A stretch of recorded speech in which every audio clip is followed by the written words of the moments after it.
안녕하세요. 사연에 빠지다의 DJ 민영입니다. 오늘도 두 가지 사연 준비되어 있는데요. 오늘의 사연이 재미있으셨다면 구독과 좋아요 버튼도 꾹 눌러주세요. 그럼 오늘의 사연 바로 만나볼게요. 안녕하세요. 저는 직장 생활하며 두 아이 키우고 있는 40대 유부녀입니다. 결혼하고 나서 줄곧 직장 생활과 육아를 병행하고 있어 몸이 10개라도 모자랄 만큼 바쁘게 살아왔어요. 그것만으로도 이미 제 생활에 다른 여유라고는 없이 할 일이 넘쳐나서 포화 상태였기 때문에 솔직히 그동안 친구 한번 마음 놓고 만나기도 쉽지 않았어요. 친정이나 시댁 역시 살뜰히 챙길 만한 여력이 되지 않았고요. 그래서 차마 상상할 수조차 없었던 일이 벌어졌을 때 어디에다 하소연할 곳도 없어 답답한 마음에 속이 터져나가는 줄 알았습니다. 저를 이렇게나 당황하게 만든 사람은 다름 아닌 저희 친정엄마였습니다. 항상 의연한 모습을 보이시며 저와 제 동생을 지켜주셨던 분이었기에 충격은 더욱 컸습니다. 솔직히 저는 제가 저희 엄마 때문에 속 썩일 일이 생길 거라고는 생각조차 해본 적이 없습니다. 그렇기에 엄마의 일탈은 놀라움을 넘어 제게 배신감까지 안겨줄 정도였어요. 엄마, 아니지? 설마 내가 잘못 본 거지? 엄마가 그럴 리가 없잖아. 나도 참을 만큼 참았다, 정말. 엄마는 사람 아니냐? 이게 너희한테 이렇게까지 얼굴도 못 들 정도로 사죄해야 할 일이야? 제발 정신 차려, 엄마. 살면서 이 일만큼 저를 경악하게 한 일이 없었습니다. 어디 가서 누구한테 속 시원하게 털어놓을 수조차 없었어요. 답답한 마음에 이리저리 인터넷을 뒤지다 알게 된 이 채널이 아니었다라면 아마 마음속을 억누르고 억누르다 못해 터져버리고 말았을 거예요. 저희 친정엄마는 저와 제 남동생을 오랜 시간 홀로 키워내셨습니다. 아버지께서 저희가 아직 초등학생일 때 암으로 일찍 돌아가셨거든요. 결혼하면서 다니시던 직장도 정리하시고 저희 남매 낳아 기르는데 전력을 다하셨기에 갑작스럽게 아버지가 돌아가시면서 생긴 가장의 공백을 메우느라 엄마가 얼마나 모진 고생을 하셨을지는 말로 다 표현할 수조차 없을 겁니다. 배우자를 잃은 슬픔을 미처 추스르기도 전에 엄마는 곧장 생활전선으로 뛰어드셨어야만 했습니다. 그도 그럴 것이 아버지께서 남겨주신 것이 그리 많지도 않은 상황에 아직 한참을 더 키워야 할 자식이 둘이나 딸려 있었으니까요. 장례를 치른 지 얼마 되지도 않아 엄마는 곧 인근 식당에서 설거지 하는 일을 시작하셨습니다. 아무리 살림에 이골이 난 베테랑 주부라고 해도 일반 가정 꾸리는 것과 식당 일은 차원이 달랐겠죠. 매일 사방이 캄캄해지고 나서야 지친 몸을 이끌고 귀가하시는 엄마 손은 온통 물집과 주부 습진으로 성한 날이 없었습니다. 그게 어린 마음에 얼마나 가슴이 아팠는지 몰라요. 아이고, 우리 착한 딸, 또 안 자고 엄마 기다렸어? 내가 엄마 손발 주물러 주기로 했잖아. 괜찮대도 그러네. 못생긴 엄마 손 주무르겠다고 우리 딸 고운 손 다 붓겠어. 안 못생겼어. 속상한 마음에 소리를 빽 지르긴 했지만 고왔던 엄마의 손은 날이 갈수록 퉁퉁 붓고 투박해져만 갔습니다. 그게 꼭 엄마의 힘든 처지를 적나라하게 보여주는 것 같아서 엄마 손에 핸드크림을 듬뿍 발라드리고 고사리 손으로 요령없는 마사지도 조물조물 해드렸지만 솔직히 그게 뭐 그렇게 효과가 있었겠습니까? 그럼에도 엄마는 제 엄마 손을 붙들고 이리저리 씨름하는 딸내미를 말없이 미소 지으며 바라보시곤 했어요. 제 엄마랑 누나가 맨날 그러고 있으니 아직 초등학교 저학년이던 동생도 옆에 붙어서 꾹꾹 엄마 손을 눌렀습니다. 내가 무슨 복이 이렇게 많아 새끼들한테 벌써 이렇게 효도를 다 받을까. 엄마가 너희들 보는 낙으로 산다. 엄마 딴에는 애를 쓰는 자식 새끼들 예쁘다고 해주시는 칭찬이었지만 그 말을 들으며 속으로 눈물을 삼킨 게 한두 번이 아니었습니다. 복이 많긴 무슨 복이 많아요. 젊어서 남편 잃고 과부소리 듣는 것도 천추의 한이 될 판에 가진 것 하나 없어 하루하루 당신 몸 갈아가며 새끼들 키워내는 게 얼마나 고단하겠습니까? 저는 엄마 덕에 대학까지 잘 배워서 남편하고 둘이 벌어 새끼들 키우는 것도 힘들어 죽겠는데 그걸 여자 혼자 힘으로 해낸다는 게 어디 보통 일이겠어요. 거기다 믿을 구석이라고는 하나도 없이 하루아침에 세상에 던져진 거나 다름없는데 말입니다. 요즘 세상에도 아이 낳고 경력 단절된 여자들 재취업이 하늘의 별 따기라고 하는데 저 클 때야 더 했겠죠. 엄마 손이 상하고 주무시면서도 온몸이 쑤셔 잠꼬대로 앓는 소리를 하시는 걸 듣고 있자면 그게 다 저 때문인 것만 같아 죄송한 마음과 죄책감, 일찍 떠나버린 아버지에 대한 원망까지 작은 가슴속이 뒤죽박죽이 되곤 했습니다. 제가 유난히 엄마 손에 집착한 것 또한 아마 그 때문일 거예요. 저희 앞에서는 차마 티를 내지 못하셨습니다만 아버지 떠나시고 한참이 지나서도 여전히 남편의 빈자리 때문에 힘들어하신 건 역시 알면서도 모른 척 했습니다. 유난히 밖에서 더 고단한 일이 있거나 힘에 부치는 일이 있었던 날에는 저희 다 재워놓고 불도 켜지 않는 교실에서 안주 하나 없이 소주 한 잔을 들이키는 엄마 뒷모습을 몰래 지켜보곤 했습니다. 그럴 때 엄마 양 어깨는 평소보다도 더 축 처져 있었어요. 그게 엄마를 작아 보이게 만들었습니다. 이내 그 작은 어깨가 미세하게 떨리며 엄마의 숨죽인 울음소리가 거실에 작게 맴돌았죠. 지수 아빠, 지수 아빠. 저도 나이를 먹고 결혼해 아이를 낳아 키우면서 직장 생활이나 아이 문제로 자기감을 느껴보지 않은 게 아닙니다. 넘치지는 않지만 그래도 나름대로 읽은 것도 있고 남편과 둘이서 함께 헤쳐나가면서도 세상살이가 그리 녹록하지만은 않더라고요. 가끔은 다 그만두고 싶어질 때도 있어요.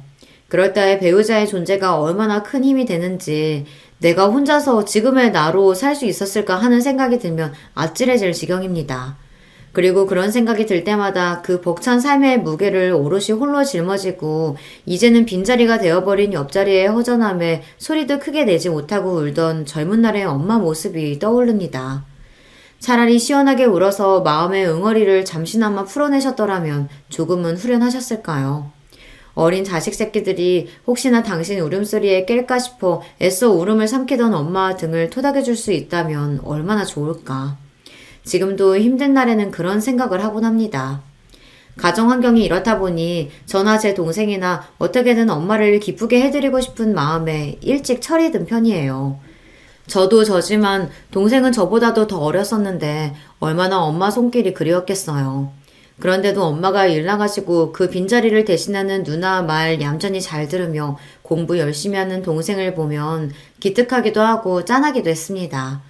아마 엄마가 보는 저희 남매 모습 역시 크게 다르지는 않을 것 같아요. 어떻게든 저들끼리 얼른 커서 제 몫을 하겠다는 아이들이 대견하기도 너무 일찍 철이 들어버린 아직은 조그만 자식들이 애처롭기도 하셨겠죠. 집안 형편이 조금씩 피기 시작한 것은 식당 일을 그만두신 엄마가 새로이 보험 영업 일을 시작하면서부터였습니다.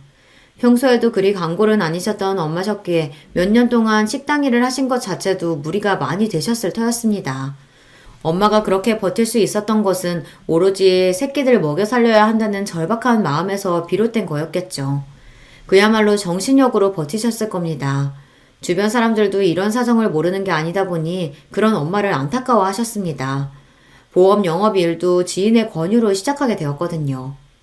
엄마가 원래부터 사교적인 성격이신 건 아니었는데 환경이 사람을 만든다는 게 아주 틀린 말은 아니었던지 보험 일을 하기 시작하면서부터 열심히 사람을 만나고 다니며 영업에 열을 올리셨습니다. 그 또한 무던히도 노력하신 끝에 얻어낸 성과셨겠죠. 엄마가 너만 하던 때는 하도 수줍음이 많아서 친구 사귀는 것도 참 어려웠는데 오죽하면 새학년 올라가면 새로 친구 사귀어야 하니까 학교 가기 싫을 정도였어. 그런 성격도 변하긴 하더라. 내가 저 사람 한 사람 더 다가가서 일 따내면 그걸로 내 새끼들 입에 뭐라도 하나 더 넣어줄 수 있다고 생각하니 사람이 못할 일이 없더라. 지금 생각하면 나도 내가 어떻게 그렇게 뻔뻔스럽게 굴었나 싶어서 신기할 지경이라니까. 저랑 제 동생 다 시집장가 보내고 이제 죽어도 여한이 없다며 기분 좋게 취하신 엄마가 해주신 말씀입니다.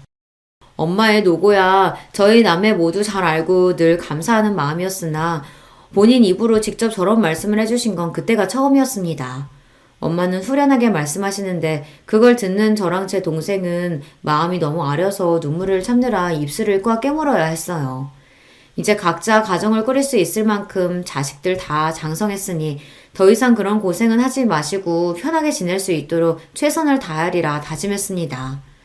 아마 남편과 처음에 쉽게 가까워질 수 있었던 것도 이런 제 성장 배경과 아주 연관이 없지는 않을 거예요.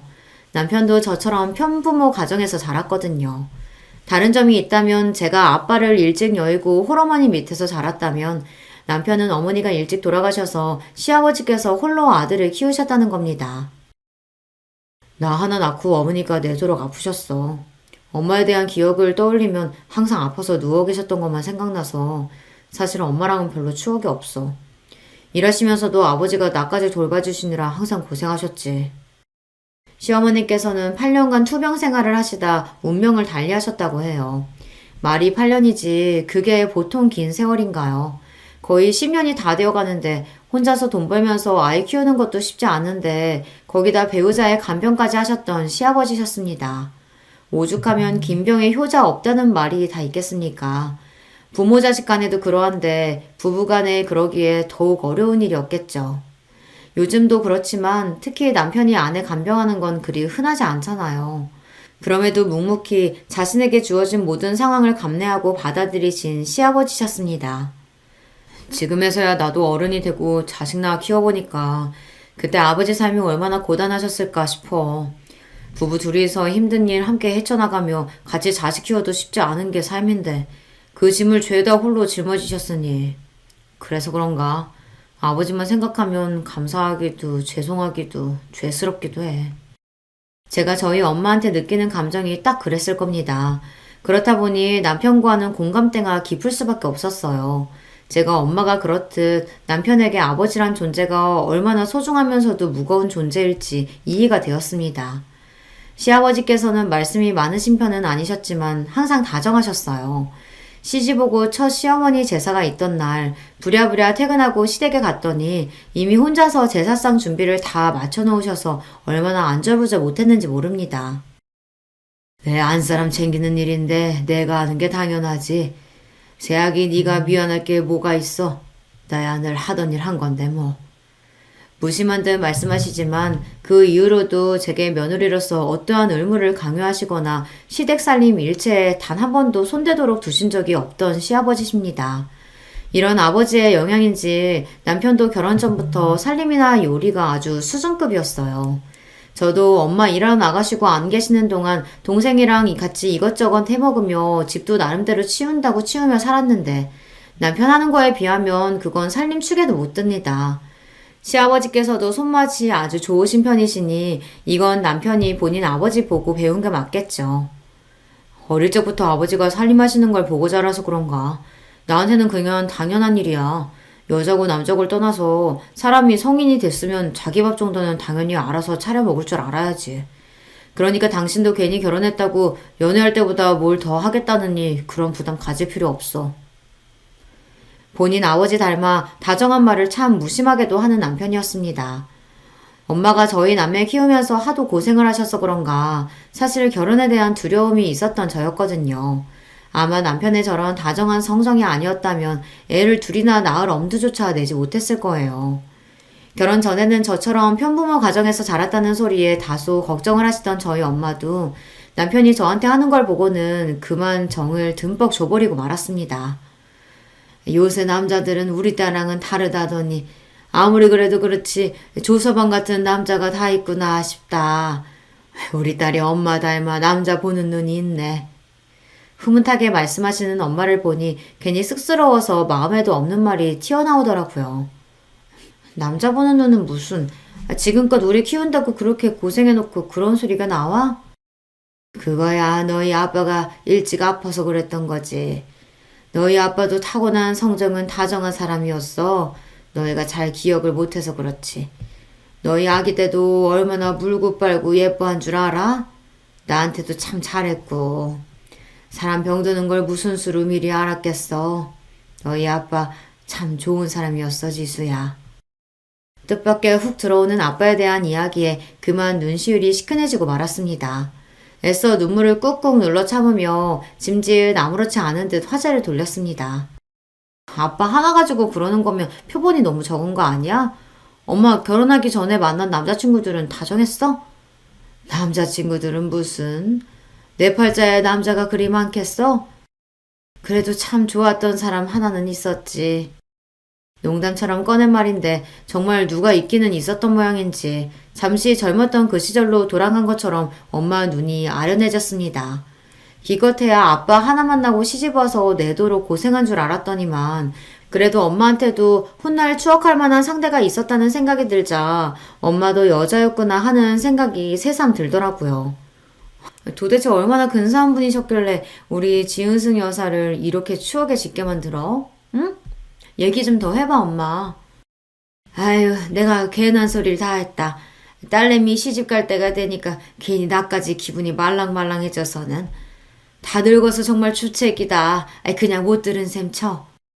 사람 궁금하게 만들어 놓고 이제 와서 그러는 게 어딨어. 말 좀 더 해보라니까? 그렇게 한참 투닥거려도 더 말씀해 주시지를 않더라고요. 엄마의 첫사랑 이야기라니 아빠가 엄마의 첫사랑이 아니었다는 것도 속으로 좀 놀라웠고 엄마한테도 감춰진 옛사랑이 있다고 생각하니 왠지 모르게 간지러운 기분이 들기도 했습니다. 결혼 전에 저도 시아버지께 이미 인사를 드린 바가 있었고 남편 역시 연애할 적부터 저희 엄마한테 참 살갑게 잘했어요. 두 분 모두 저희를 예쁘게 봐주신 덕분에 아직 저희끼리 결혼 이야기를 본격적으로 주고받기도 전부터 양쪽 어머니 아버지께서 저희 결혼을 기정사실로 받아들이고 계셨어요. 결혼 준비를 시작하면서 어른들 반대 같은 건 걱정해 본 적도 없었습니다. 사실상 허락이야 진작에 하셨던 거고 양가 부모님 상견례만 당연히 의례로 남아있을 뿐이었죠. 말이 거창해서 상견례지 남편 쪽이나 저나 식구가 참 단촐했습니다. 저희 집이야 어른이라고는 엄마 한 분에 형제도 남동생 하나가 전부였으니까요. 남편 쪽은 더했어요. 외아들인 남편 하나 보고 사별한 이후에도 시아버지께서는 단 한 번도 재혼 이야기를 꺼내신 적이 없다고 했습니다. 우리 엄마야 아버지 돌아가신 직후에 워낙 우리 집 상황이 안 좋기도 했고 목구멍이 포도청이었으니까 그렇다고 치더라도 자기네 집안은 그 정도는 아니었잖아. 집안 형편도 나 어릴 때보다는 여유 있다고 했고 분명 주변에서 재혼하라고 누구 소개시켜준 애 만에 가만히 뒀을 리가 없는데 지금껏 혼자시라니. 아버님도 참 대단하시다. 사실 남자 혼자 자식 키우면서 그 나이까지 홀로 지내는 게 쉬운 일이 아니잖아. 나라고 그런 얘기 왜 안 해봤겠어. 새엄마 생기면 혹시 구박당하지 않을까 하는 철없던 생각도 머리 좀 굵고 나서는 딱히 해본 적도 없고. 아무려면 우리 아버지 같은 사람이 재혼하면서 그런 것도 안 따지겠나 하는 믿음이 있었으니까. 그래서 내가 나도 이제 클 만큼 컸으니까 아버지도 연애 좀 하시고 좋은 아줌마 있으면 재혼도 하시랬더니 아버지가 뭐라고 하시는 줄 알아? 머리에 피도 안 마른 게 다 컸다는 소리는 잘도 한다면서 꿀밤 맞았어. 너 한참은 더 커야 한다고. 자기 재미 빼앗을 생각하지 말래. 당신은 이미 사랑은 질리도록 해봤으니 쥐뿔도 모르는 너나 무럭무럭 커서 장가 잘 갈 생각하라고. 와, 아버님이 어머님을 정말 많이 사랑하셨나 보다. 대단하신 아버님. 실은 나는 그건 잘 모르겠어. 내 기억 속의 두 분은 항상 아버지가 어머니 돌봐드리고 보살펴드리고 그런 것뿐이라서 두 분 사이에 애틋함이 남아있을까 싶기도 하고. 자기도 아버님 아프셨으니 이해하겠지만 간병이 쉬운 일도 아닌데 그걸 하루 이틀도 아니고 그 긴 시간 동안 했으니 어디 그게 사랑만으로만 가능하겠어? 그렇게 말씀은 안 하시겠지만 어느 정도 의무감도 있으셨겠지. 나는 지금이라도 좋은 분만 나타나시면 아버지 그만 혼자 계셨으면 좋겠어. 지금까지 혼자서 흘려보낸 아버지 청춘만 해도 너무 아깝잖아. 자식들이 옆에서 너무 부추겨도 민망해 하실지도 몰라. 우리 엄마도 딸내미 시집 가기 전에 엄마가 먼저 시집 가야 하는 거 아니냐고 하면 말도 안 하는 소리 한다고 아직도 얼마나 부끄러워 하시는데. 또 모르지. 자식들 보기 민망해서 차마 말씀은 안 하셨을지 몰라도 그동안 우리 모르게 연애도 하고 그러셨을지도. 글쎄, 우리 아버지가 과연 그러셨을려나. 그러니까 모를 일이라는 거지, 내 말은. 그렇게 말은 하면서도 저희 엄마가 저희 남매 모르게 어떤 모르는 아저씨와 데이트하는 상상은 잘 되지 않더라고요. 남편 역시 마찬가지인 것 같았습니다. 옆에 짝꿍이 없는 부모님 밑에서 자라다 보니 이런 상상도 하게 되고 기분이 이상했습니다. 어찌되었든 저희 엄마나 아버님이나 뒤늦게나마 좋으신 분 만나신다면 자식으로서 기꺼이 행복을 빌어드리리라는 마음만큼은 진심이었어요. 시간은 흘러 양가 상견례 날이 되었습니다. 앞서 말했듯 결혼 전 양가 인사라 상견례라는 표현을 쓰긴 했지만 사실상 서로 자식 잘 부탁드린다는 인사의 자리였어요. 저희 엄마는 남편을 이미 조서방이라고 부르고 계셨고 저는 시댁의 유일한 아가가 되었어요. 집안에 남자 어른이 없는 제 남동생을 남편이 친동생처럼 살뜰하게 챙겨주었기에 둘 역시 서로가 가족이라고 생각하고 허물없이 지내고 있었고요. 지수야, 엄마 진짜 괜찮니? 내가 신경 쓴다고 쓰긴 했는데 그동안 먹고 산다고 바빠서 워낙 꾸미고 살질 않아놔서 우리 딸 엄마 때문에 괜히 기죽으면 안 되는데. 무슨 소리야. 곧 시집갈 나보다 엄마가 훨씬 예쁘니까 쓸데없는 걱정하지 마세요. 제가 저희 집 개혼이다 보니 자식 보내는 모든 절차가 처음인 엄마셨어요. 게다가 이런 중대사를 함께 상의할 남편도 없이 혼자서 해결해 나가야 하다 보니 가뜩이나 신경이 많이 쓰이셨던 것 같습니다. 시아버지를 처음 뵈러 나가는 자리가 꼭 본인 결혼 전 상견례에 나가는 것처럼 긴장하신 엄마셨어요. 정작 결혼 당사자인 저는 그 정도로 긴장하지 않았었거든요. 되려 제가 엄마 긴장을 풀어드려야 했어요. 그만큼 제 시아버지 되실 분한테 좋은 인상을 남기고 싶으셨던 거겠죠. 결국 그게 다 딸 자식 잘 봐달라는 친정엄마의 애틋한 마음이라는 걸 알고 보니 그런 엄마 모습도 뭉클하더라고요. 우리 아버님 얼마나 점잖으시고 좋은 분이신데 분명 두 분 서로 마음에 들어 하실걸? 내가 보기엔 엄마나 아버님이나 결이 같은 사람들 같아. 그렇게 확신하며 상견례 장소로 엄마와 함께 들어섰어요. 약속 장소에는 이미 남편과 시아버지께서 도착해 계셨습니다. 저를 보고 평소와 같은 부드러운 미소를 짓던 시아버지께서 제 뒤에 함께 들어오시던 저희 엄마를 보고 순간 멈칫하셨습니다. 뒤돌아보니 엄마 역시 시아버지 얼굴을 보고 순간 당혹스러워 하시는 기색이었어요. 혹시 두 분이 일면식이 있으신 사이인가 싶어 다시 두 분을 휙 돌아보자 언제 그랬냐는 듯 두 분 표정이 다시금 평정을 찾으셨습니다. 내가 괜히 예민하게 받아들인 건가? 하긴 아까 여기 문 열고 들어오기 전까지 상견례에 대한 긴장감을 감추지 못하시던 엄마를 떠올리니 순간 긴장하셔서 그러셨나 보다 하고 대수롭지 않게 그 묘한 기시감을 넘겨버렸습니다. 상견례 분위기는 아주 좋았어요. 이미 피차 서로 가정사에 대해서는 알아야 할 건 모두 다 알고 있었고 이미 결혼 준비도 본격적으로 시작되었어요. 이 자리는 장차 사돈이 될 두 분 어른들의 안면을 익혀두는 데 의의를 둔 자리였어요. 그러니까 친목자리나 다름없었죠. 아버님 여기 음식 참 괜찮죠? 지난 엄마 생신 때 가족들이랑 함께 왔던 곳인데 너무 괜찮길래 아버님도 꼭 모시고 싶었어요. 그래 고맙다. 음식이 아주 내 입맛에 맞는구나. 네가 신경 많이 썼겠다. 아버님 여기 관자도 참 맛있어요. 저번에 먹어본 관자가 맛있었던 기억이 나서 시아버지 앞으로 밀어드리려는데 옆에 앉아 계시던 엄마가 관자가 든 접시를 슬쩍 밀고서는 섭산적이 든 접시를 시아버지 앞쪽으로 밀어드렸습니다. 의아함에 엄마를 쳐다보자 아차 싶으셨는지 엄마가 그러시더라고요. 저번에 보니까 이 집이 섭산적을 참 잘하길래 드셔보시라고. 와, 벌써부터 아버지가 저보다 인기가 좋네요. 남편의 너스레에 부드럽게 넘어갔지만 엄마 행동이 조금 이상하게 느껴졌습니다. 그렇게 상견례 잘 치르고 나와서 엄마한테 참았던 궁금증을 풀어놓았어요. 엄마, 혹시 전에 아버님 뵌 적 있어? 아니, 내가 그분 뵐 일이 뭐가 있어? 없어. 화들짝 놀라서 얼른 손사래를 치시는 엄마 반응이 석연치 않았으나 본인이 그거 아니라고 하시는데 뭐라고 하기도 참 애매했어요. 진짜지? 정말 우리 아버님 전에 만난 적 없지? 그럼 내가 뭐 한다고 너한테 그런 걸 속이겠어? 엄마가 우리 딸내미 잘 봐달라고 너무 긴장을 했는가 보다. 하긴 그것도 그랬습니다. 뭔가 문제가 있는 사이인 것 같으면 제가 그 집에 시집가도록 엄마가 두고만 보지는 않으셨을 테니 설마 걱정할 일이야 있겠나 싶었어요. 그렇게 무사히 결혼식을 치르고 남편과 꿈같은 달콤한 신혼을 보내게 되었습니다. 저희 본가나 시댁이나 다들 사이는 나쁘지 않았으나 그래도 사돈이라는 게 일반 지인처럼 편안한 사이는 아니다 보니 두 분이 따로 만날 만한 일도 별로 없었어요. 그랬기에 상견례에서의 기시감은 금세 사라져버리고 말았습니다. 그때는 남편과 저희 둘만 생각하기에도 정신이 없었고 그러다 연년생으로 아이들이 태어나면서부터는 정말이지 눈코 뜰 새 없는 육아 전쟁이 펼쳐졌으니까요. 저 키운다고 고생하신 엄마한테 효도해야지 하던 결심도 이리저리 생활에 치이면서 뒷전이 되어버리고 말았습니다. 이래서 부모 마음이 자식 마음 같을 수 없다고 하나 봐요. 이것도 결국 핑계인 거고 제가 불효녀인 거겠죠.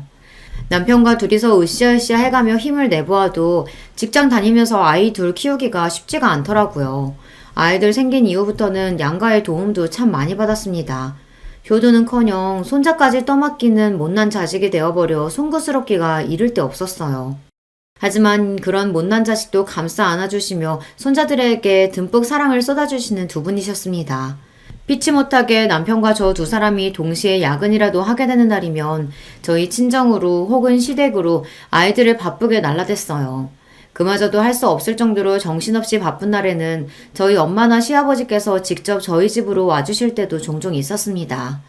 그럴 때마다 죄송스러워서 어쩔 줄을 모르는 저희에게도 언제나 대수롭지 않게 말씀하셨습니다. 자식 키우다 보면 별일 다 있는 건데 둘 다 사회생활 하느라 바쁜 사람들이 그럼 너희 둘 힘으로만 애들 키울 수 있을 줄 알았어? 다 이렇게 주위 도움도 받아가면서 애들 키우는 거야. 조서망한테도 괜히 마음 쓰지 말라고 하고. 기태 다 키우고 헛헛한 노인네한테 손자들 얼굴 보여주는 것만한 효도가 또 어디 있다고. 이렇게 자주 봐야 정윤이, 정우랑 정도 더 많이 들고 그러지. 할아버지라도 아무것도 안 하면 노인이면 어떻게 애들이 편히 여기겠어. 덕분에 나도 요즘 시간 가는 줄 모르고 무료하지 않게 잘 보내고 있다. 그러니까 너무 그럴 거 없어. 두 분 도움이 없었더라면 저희 부부가 누굴 믿고 아이들을 마음 놓고 맡길 수가 있었겠어요. 가정을 꾸리고 이 나이를 먹어서도 부모님 은혜를 입고 사는 저희들이었습니다. 두 분께는 항상 감사하고 죄송스러운 마음이었죠. 그날은 저희 부부가 회사에서 제공하는 종합검진을 받는 날이었어요. 공교롭게도 시기가 겹치는 바람에 이왕 이렇게 된 거 검진 날짜를 맞춰서 간만에 남편과 평일 대낮에 데이트를 하기로 했습니다. 결혼 전에는 짬짬이 점심시간이라도 서로 얼굴 보면서 짧은 평일 데이트를 즐기고는 했습니다. 저희 둘 다 회사 거리가 그리 멀지 않은 편이었거든요. 그것도 아이들 태어나서는 엄두도 못 낼 일이었습니다. 그럴 여유가 있다면 어떻게든 근무 시간 내에 업무를 끝내고 한 사람이라도 일찍 아이들 보러 곧장 집으로 들어가야 했으니까요. 비록 내시경 검사 때문에 쫄쫄 굶는 공복 상태이긴 했어도 오랜만에 연애할 때로 돌아간 것 같아서 기분은 좋았습니다. 그렇게 가볍게 속을 채우고 벌써 예전부터 가보고 싶었지만 도저히 짬을 낼 수 없어서 항상 미루기만 했던 카페에도 가보기로 했습니다. 아, 이게 정말 얼마만의 여유야. 집에서는 커피 한 잔 제대로 마실 수가 없었는데. 좋다 진짜. 그렇게 좋아? 우리 마마님 이렇게 좋아하실 줄 알았으면 진작 시간 만들걸. 내가 잘못했네. 아휴, 자기라도 뭐 어디 그럴 시간이나 있었어? 말만 들어도 좋네. 그렇게 서로 싱그러운 너스레를 주고받으며 드물게 주어진 평일 낮의 여유를 즐기고 있었습니다. 전면 유리창으로 된 그 카페에서 가장 목이 좋은 자리에서 창밖을 바라보니 바쁘게 지나는 사람들조차 멋진 풍경처럼 보였어요. 선팅이 잘 되어 있어서 눈이 부시지도 않고 밖이 훤히 보이는 것과는 달리 바깥에서는 안이 보이지도 않았죠. 그렇게 기분이 좋아져 작게 흥얼거리며 바깥 풍경을 감상하고 있는데 저쪽에서 낯익은 얼굴들이 보이기 시작했어요. 저거 아버님 아니야? 우리 아버지가? 이쪽 동네에는 오실 일이 없으신데 어디? 손가락을 가리키며 입을 열려던 찰나 순간 제가 얼어붙은 듯 아무 말도 하지 못했습니다. 저기 왜 그래? 저기 우리 아버지 맞네? 금세 자기 아버지를 찾아낸 남편 역시 순간 말을 잃었어요. 제가 목격한 것을 곧장 남편도 발견하고 말았으니까요. 시아버지는 혼자 계시는 게 아니었습니다. 웬 여성분과 함께였어요. 시아버지께서 뒤돌아 정중하게 에스코트를 한 그 여성은 다름 아닌 제 친정엄마였습니다. 아니, 두 분이 무슨 일로 같이... 남편은 문장을 채 끝마치지도 못했습니다. 이미 제가 진작 발견한 것을 이제야 알아차린 모양이에요. 네, 그 두 분이 수줍게 웃으며 방금 들어선 곳은 카페 맞은편에 위치한 한 대형 모텔이었습니다. 그 차마 믿을 수 없는 광경에 아무 말도 내뱉지 못하고 남편과 저는 입만 떡 벌리고 턱이 빠지도록 제대로 움직일 수가 없었습니다. 그 두 분이 모텔 안으로 들어서고 한참이 지나서도 말이에요. 도대체 이게 내가 제대로 본 건 맞는지, 저 두 분이 왜 저 안으로 들어간 건지 머릿속이 뒤죽박죽이 되어 터져나갈 것만 같았습니다. 남녀가 같이 저 안으로 들어갔을 때 자연스럽게 전개될 상황에 대해서는 상상조차 하고 싶지 않았어요. 남이었으면 두 번 고민도 안 해보고 결론으로 직행했을 것을 어떻게든 다른 가능성을 만들어 보려고 용을 쓰고 있었어요. 정말이지 그것만은 안 될 말이었습니다. 어떻게 그럴 수가 있어요. 저희가 결혼한 지도 이제 10년이 다 되어가고 있었습니다.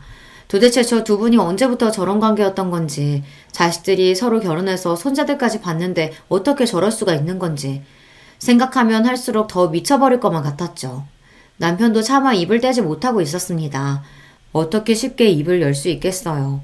그렇게 말을 고르고 고르다가 결국 그 두 사람에 대한 배신감에 제 인내심이 폭발하고 말았습니다. 어떻게 저럴 수가 있어? 어떻게? 여보, 일단 좀 진정하고. 당신 너무 흥분했어. 내가 지금 흥분 안 하게 생겼어? 내 앞에서 지금 무슨 일이 벌어졌는데? 알아, 나도 알아. 일단 집으로 가서 얘기하자, 어? 주변에 사람이 있든지 말든지 격한 감정을 주체하지 못하는 저를 남편이 간신히 달래서 겨우 집으로 왔습니다. 집으로 오는 내내 흥분을 가라앉히지 못해서 저도 모르게 숨소리가 쌕쌕 새어나갔습니다. 남편도 놀란 가슴 부여잡기는 마찬가지였겠지만 제가 거의 이성을 놓을 듯 흥분한 걸 보고는 무슨 일이라도 날까 싶어 조마조마했어요. 아니지, 설마 아닐 거야. 두 분 다 제정신이면 어떻게 그런 짓을 해? 세상에 사람이 자기들만 있는 것도 아니고. 집에 들어서자마자 꾹꾹 눌러 참았던 사자어를 터뜨리는 저를 보며 남편도 황망해 보였습니다. 세상에 이런 일이 생길 거라고 어느 누가 상상이나 했겠어요. 백주대낮에 친정엄마와 시아버지가 손붙잡고 모텔에 들어가는 광경을 남편이랑 나란히 감상하게 될 거라고 말이에요. 어디 막장 드라마에서나 나올 법한 비현실적인 상황에 기가 차서 헛웃음이 새어나왔어요.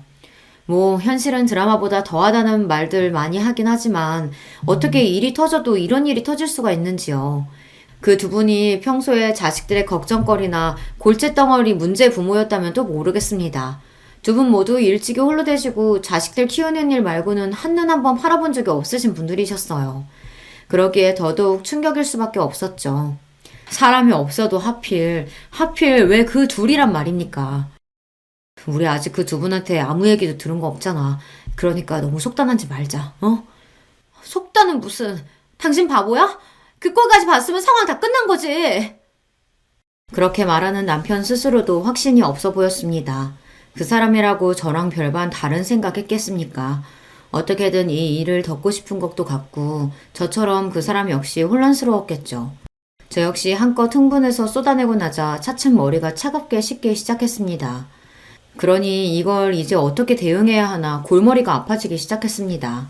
이대로 모른 척 지나가느냐, 대놓고 이 일탈을 그만둘 것을 종용하느냐 결정을 해야 했으니까요. 당신은 어쩔 생각이야? 남편이 쉽게 답을 하지 못했습니다. 아무려면 쉽게 답할 수 있는 문제가 아니었죠. 남편에게 물으면서도 저 역시 갈피를 잡지 못하고 있었으니까요. 그렇게 아버지 옆에 누군가 있길 바랬는데 하필이면 왜? 참다 남편 역시 감정을 토해내기 시작했어요. 제 말이 바로 그 말이었습니다. 한편으로는 두 사람 중 누가 먼저 접근해서 그 사달이 난 건지도 의문이었어요. 팔은 안으로 굽는 법이니 저희 엄마가 그럴 리 없다고 생각하면서도 지금껏 제가 봐온 시아버지 역시 그런 경우 없는 분이 아니라는 것을 떠올리자 속마음이 다시금 복잡해졌어요. 애초에 못 봤으면 모를까. 봤는데 어떻게 없는 일이 돼. 아버지하고는 내가 얘기해볼게.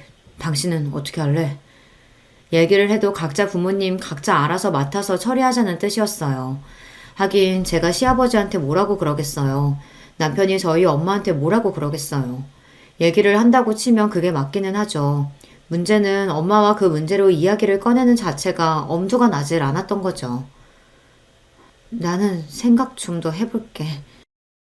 간신히 그렇게만 대답했습니다. 그렇게 며칠간 불면의 밤이 찾아왔어요. 처음에는 차마 믿고 싶지 않은 현실에 대해 부정하다가 더는 부정만 하고 있을 수 없게 되자 두 분에게 원망스러운 마음이 들었습니다. 세상에 널리고 널린 게 남자고 여자인데 왜 하필 저 두 사람이란 말입니까? 그 둘만 아니었다면 남편이나 저나 얼마나 두 팔 벌려 환영할 상황인데 이를 이렇게 만든 두 사람 때문에 참담한 심정이었습니다. 그러나 그런 마음도 잠시 그동안 여자로서 너무나 외롭게 산 엄마를 알기에 가슴이 아팠습니다. 자식들 키우는 동안 다는 몰라도 엄마한테 접근하는 아저씨들 없지 않다는 것 정도는 알고 있어요. 여자 혼자 애 키운다고 우습게 여기는 쳐죽일 놈들도 있었습니다. 그런 인간들 때문에 엄마 곁에 남자들에게 한때는 공격적이었던 적도 있었어요. 그건 엄마 역시 마찬가지였습니다. 그런 질 떨어지는 인간들에게 엄마는 항상 단호했으니까요. 그런 엄마가 마음을 연 상대가 시아버지라는 겁니다. 엄마라고 모를 리가 있겠어요. 인생의 모든 것을 자식에게 맞춰 사신 분들이세요. 자식들 생각하면 안 될 일이란 걸 누구보다 잘 아시는 분이 그러셨을 때는 그만큼 마음이 깊다는 뜻이겠죠. 사실 그게 더 걱정이었습니다. 차라리 가볍게 스쳐 지나가는 바람이었다면 이렇게까지 걱정할 일은 아니었을지도 모르죠. 하지만 저희 엄마도 시아버지도 쉽게 마음 내주실 만한 분들이 아니셨어요. 모르긴 해도 그 두 분 사이가 여간 깊지 않을 거라는 생각에 가슴께가 꽉 막히는 기분이었습니다. 여기까지 결론을 내고 보니 모른 척하고 지나가려고 해도 그럴 수 있는 일이 아니라는 걸 깨달았죠. 결국 무거운 마음으로 엄마와 대면하게 되었습니다.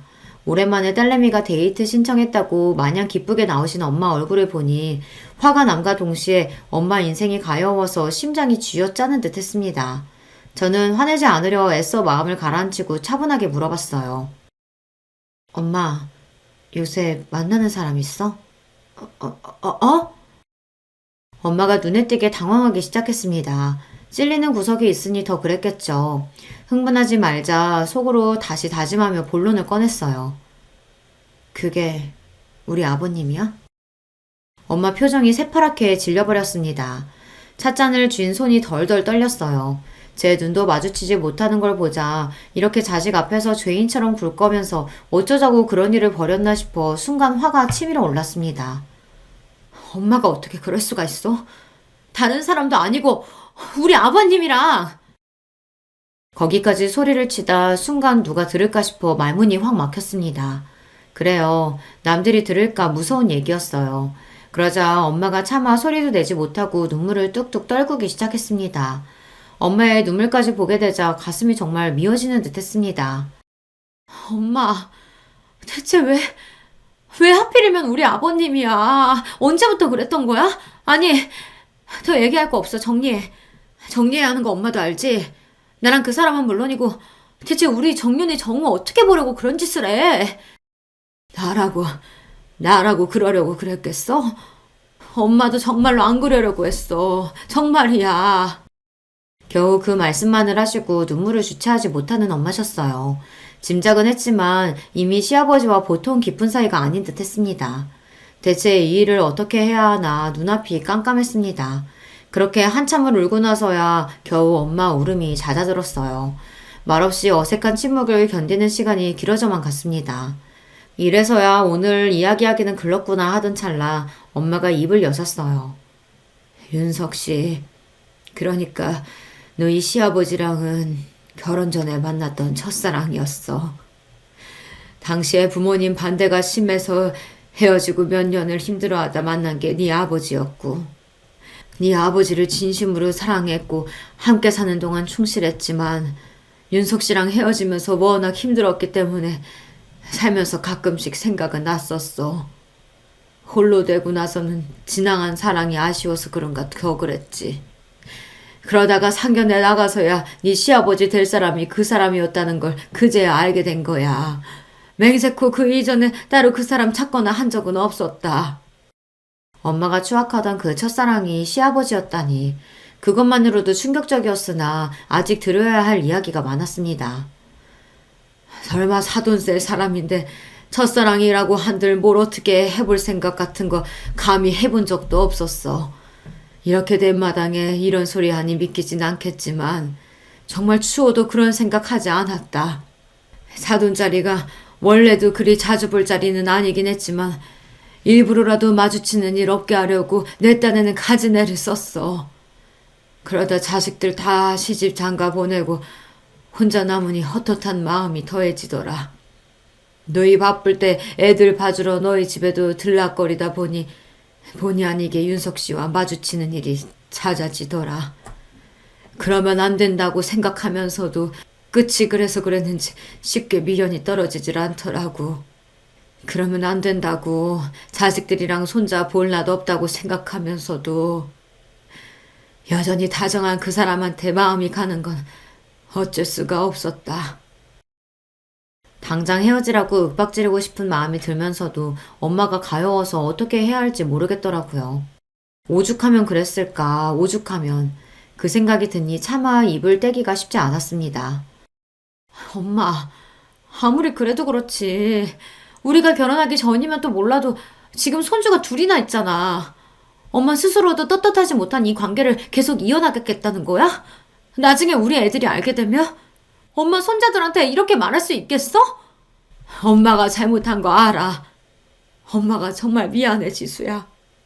잘못한 거 아니까 아무한테도 얘기 안 하려고 했어. 평생 비밀로 묻고 가려고 했어. 하지만 절대로 가벼운 마음으로 이런 짓 벌인 거 아니다. 나도 내 마음이 내 마음대로 되질 않아서 그랬어. 그 사람이랑 어디 나가서 관계 밝힐 생각 같은 거 추호도 없어. 그저 얼마 남지 않는 생 조용히 곁에서 아무도 모르게 서로 지켜주다 가자. 그런 마음이었다. 그러니까 엄마가 왜 그런 떳떳하지 못한 사랑을 하냐고. 엄마가 혼자야? 나도 있고 지석이도 있고 손자들도 있는데. 너도 내가 무슨 말 하는지 알잖아. 자식이랑 어떻게 같겠어. 하필이면 그 사람이 너희 시아버지라서 엄마가 정말 미안해. 엄마가 정말 씻을 수 없이 큰 죄를 지었다. 앞으로는 절대 들키지 않게 너희들한테 티도 내지 않게 조심할 테니까 그냥 모른 척 해줄 순 없겠어? 엄마. 예상보다 강경한 태도였습니다.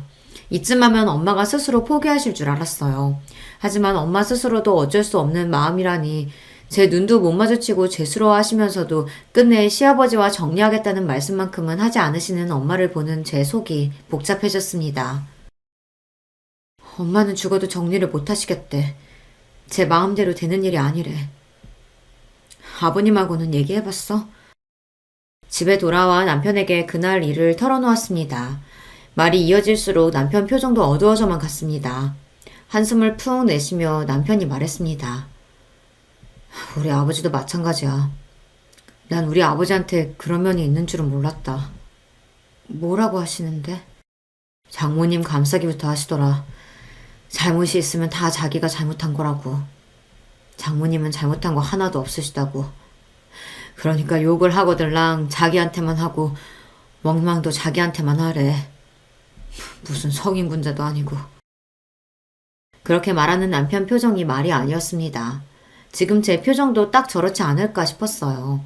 한참을 말을 고르고 고르더니 이윽 후 남편이 입을 열었어요. 여보, 그냥 우리 모른 척하고 두 분 그냥 두면 안 될까? 여보. 그렇잖아.